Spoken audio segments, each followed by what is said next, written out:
da legislação processual penal e da legislação penal. Medidas simples, mas que visassem aprimorar o nosso sistema e corrigir algumas falhas.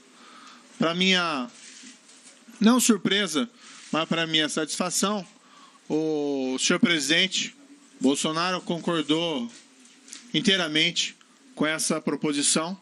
Também é o desejo dele de diminuir a impunidade desses crimes violentos ou crimes praticados por organizações criminosas ou crimes de corrupção.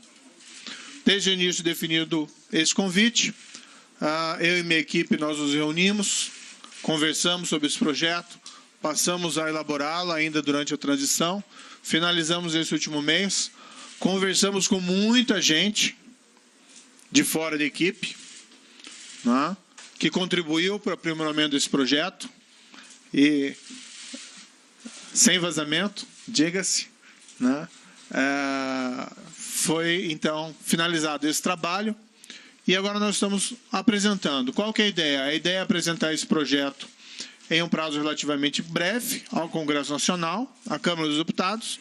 Vamos esperar, evidentemente, o restabelecimento da saúde do senhor presidente, que, no final de contas, é um projeto dele, é um projeto do governo federal, não apenas um projeto do Ministério da Justiça. Tá? Corrupção, crime organizado e crime violento. Por que tratar disso no mesmo pacote? Porque as três coisas estão relacionadas, esses três problemas. Crime organizado, o poderio dessas organizações são crescentes. Nós temos o exemplo recente do estado do Ceará, em que, graças a Deus e aos esforços conjuntos do governo federal e do governo estadual, não temos incidentes há alguns dias, a crise foi debelada, mas isso revela a extensão do poder dessas entidades. É necessário jogar mais duro com essas entidades. Tá? Por outro lado, o crime organizado utiliza a corrupção para ganhar impunidade. Por outro lado, o crime organizado está vinculado a boa parte dos homicídios no país. Um grande percentual dos homicídios está vinculado a disputas de tráfico de drogas e a dívidas de drogas. Usuários que não conseguem pagar a sua dependência acabam sendo cobrados dessa forma trágica por essas organizações criminosas.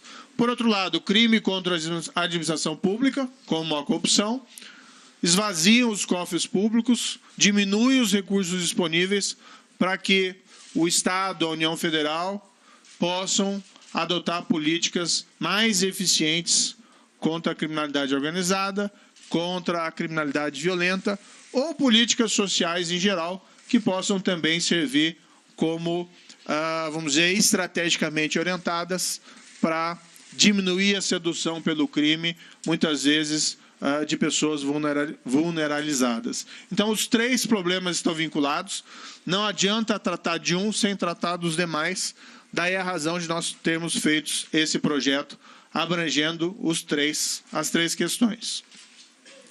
O projeto foi apresentado hoje de manhã ao presidente da Câmara, recém-eleito, deputado Rodrigo Maia. Nós conversamos brevemente sobre o projeto, me coloquei à disposição para ir quantas vezes necessário for ao Congresso Nacional e, em particular, nesse primeiro momento, à Câmara dos Deputados para explicar esse projeto. Nós já estamos agendando reuniões com esse propósito.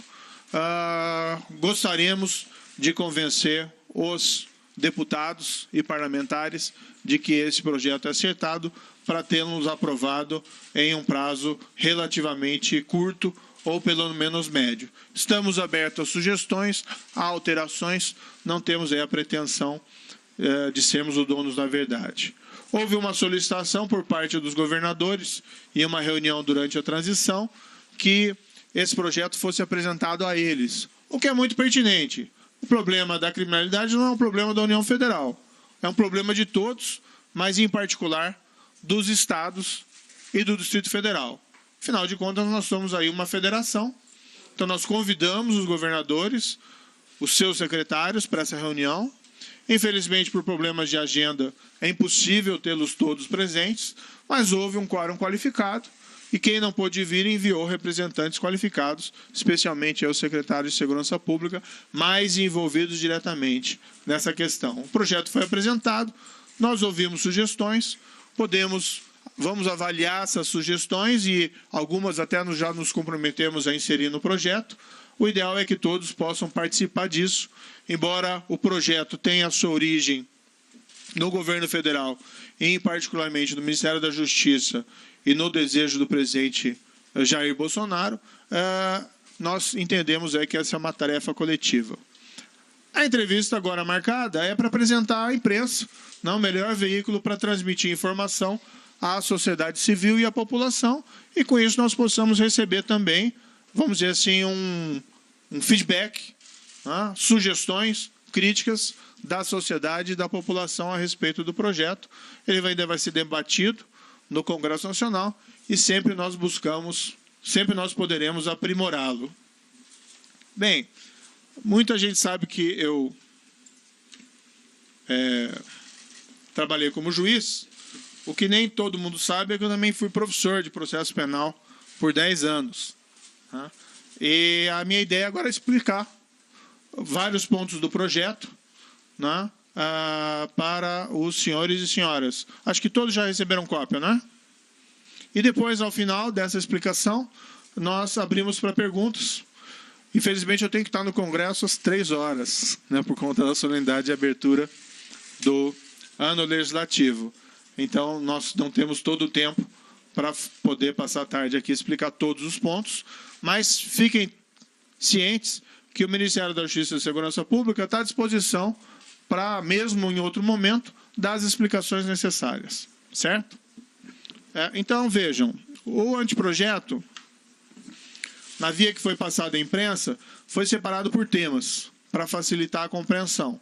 Depois ele vai ser organizado na forma de um projeto de lei, com todas as formalidades legislativas específicas. Começa com a questão da execução provisória da condenação criminal em segunda instância. O governo federal tem a responsabilidade de liderar o processo de mudança. O Brasil vem, apesar da Operação Lava Jato, das condenações relevantes nos últimos anos, do fim da impunidade da grande corrupção, que se pode dizer, ainda embora haja muito o que fazer. O governo federal tem que assumir a liderança no processo de mudança e, para tanto, precisa de alterações mais gerais. Uma delas é a execução em segunda instância. O Supremo já afirmou 4 vezes que ela é constitucional. Nós queremos deixar isso claro na legislação ordinária. Ou seja, após o acórdão condenatório em segunda instância, inicia a execução. Certo? Isso é importante para a corrupção, isso é importante para crime violento, isso é importante para crime organizado. Não é só para uma corrupção. Certo? Não adianta nada nós mexermos no restante da legislação se o processo penal não funcionar. Se ele não chegar ao fim em um tempo razoável. Então não adianta você levar a pena lá de crime, por exemplo, e não que o projeto diga isso, mas elevar a pena do crime de homicídio se o processo não chega no final. Eleva, fica algo simbólico e não funciona. Então nós estamos mexendo nisso e essa é uma mudança fundamental. Paralelamente, nós estamos colocando na previsão legislativa que, excepcionalmente, após uma condenação em segunda instância, caso verifique o próprio tribunal ou a Corte Superior responsável por eventual recurso extraordinário ou especial a ser interposto, que, excepcionalmente, ele pode suspender a execução. Podem haver situações, vamos supor assim, uma pessoa é condenada por um crime de calúnia e esteja envolvida uma questão relativa à liberdade de imprensa. A ensejar um recurso extraordinário ao Supremo Tribunal Federal, o Supremo Tribunal Federal, numa análise sumária, entende lá, olha, pode ter alguma pertinência, tem plausibilidade, tem possibilidade de reverter a condenação. Dá o efeito suspensivo, mas não como regra. A regra, segundo o projeto, é que, a partir da condenação em segunda instância, inicia, como regra, a execução da pena. Como que é isso?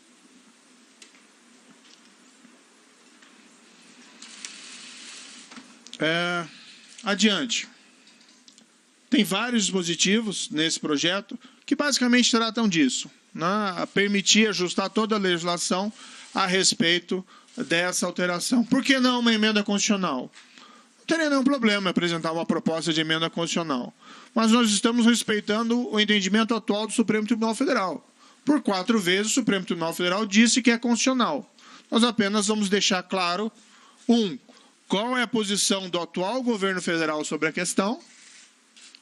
2, modificar a legislação para deixar clara a posição do legislador quanto a esse tema. Na minha opinião, não tem necessidade, segundo a interpretação da maioria do Supremo, de alterar a Constituição. Pode-se fazer isso mediante uma alteração da legislação ordinária.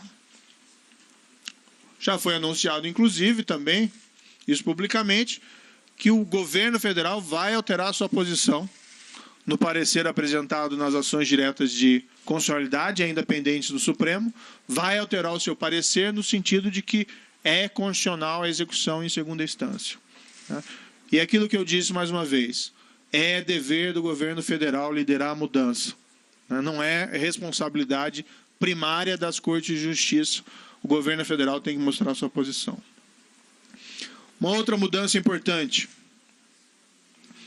Execução imediata das condenações proferidas pelo Tribunal do Júri. O Tribunal do Júri tem competência sobre crimes dolosos contra a vida. Leia-se basicamente homicídios dolosos, crime de extrema gravidade e de preocupação crescente pela quantidade desses crimes no Brasil. O recorde em 2016 de mais de 60 mil homicídios no ano no Brasil. Um crime de homicídio é grave por si só, 60 mil, então, é um descalabro. A medida visa aumentar a efetividade do Tribunal do Júri competente para esses crimes. O Supremo Tribunal Federal, a primeira turma do Supremo Tribunal Federal, tem 2 precedentes dizendo que para o Tribunal do Júri, em decorrência do princípio da soberania dos vereditos, se pode executar de imediato. Nós estamos nos baseando nesses precedentes e sugerindo a modificação da legislação ordinária para tanto. Tribunal do Júri, toda aquela solenidade, é um tribunal em que lembra aqueles filmes de tribunais, inclusive, que nós assistimos na televisão. É um julgamento muito mais solene e formal do que o julgamento por juiz monocrático.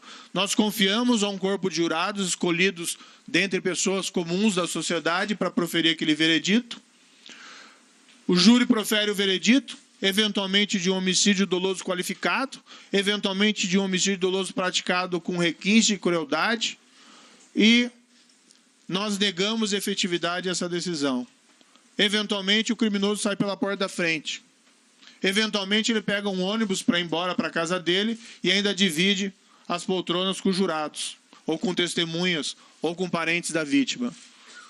É possível sim mudar, é possível, na linha dos precedentes da primeira turma do Supremo Tribunal Federal, dar mais efetividade aos vereditos do Tribunal do Júri. Concomitantemente, nós também estamos retirando efeito suspensivo do recurso contra a decisão de pronúncia. A decisão de pronúncia é aquela decisão que o juiz profissional remete o caso ao Tribunal do Júri. Isso tem sido um fator de delongamento do fim desses processos. Às vezes leva anos para julgar o recurso contra a pronúncia. Nós também estamos retirando efeito suspensivo.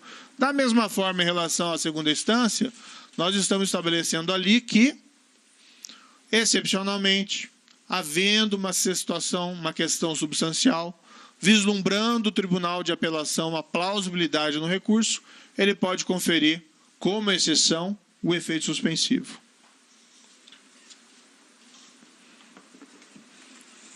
Há uma previsão de alteração dos embargos infringentes, que ele seja cabível quando houver divergência em julgamento de segundo grau, somente quando a divergência diz respeito à absolvição. O que nós assistimos com muita frequência é divergências de dosimetria de pena. Juízes dificilmente concordam em dosimetria de pena, porque os critérios são subjetivos. Então, a ideia é limitar isso à divergência em relação à absolvição. Mudanças relacionadas à legítima defesa. O que nós estamos aqui colocando é que A legítima defesa já está no Código Penal. Tá? A legislação estabelece que se alguém age em legítima defesa, não responde pelo crime. É uma excludente de ilicitude, como a gente chama no jargão técnico. A lei prevê que a pessoa, no entanto, responde pelo excesso doloso ou culposo. Se excedeu no exercício da legítima defesa. O que nós colocamos é algo que os juízes não fazem na prática. O juiz poderia reduzir a pena até metade ou deixar de aplicá-la se o excesso decorrer de excusável medo, surpresa ou violenta emoção.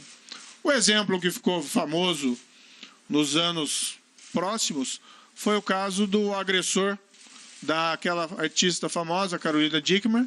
Houve uma reação do irmão dela, Ana Hickman, perdão. Não tenho tido muito de acompanhar o show business recentemente. Mas, enfim, houve uma reação por parte de um parente dela, que, em legítima defesa, acabou matando o agressor. Ele foi processado, ele acabou sendo absolvido, porque o juiz entendeu que não havia o excesso. Talvez ele decidiu dessa forma porque, no fundo, havia um excesso, mas ele não tinha uma alternativa legal para deixar de aplicar a pena. Então, a legislação apenas estabelece isso, porque, de fato, muitas vezes, em situações de legítima defesa, o excesso pode decorrer de uma situação peculiar, como medo, surpresa ou violenta emoção.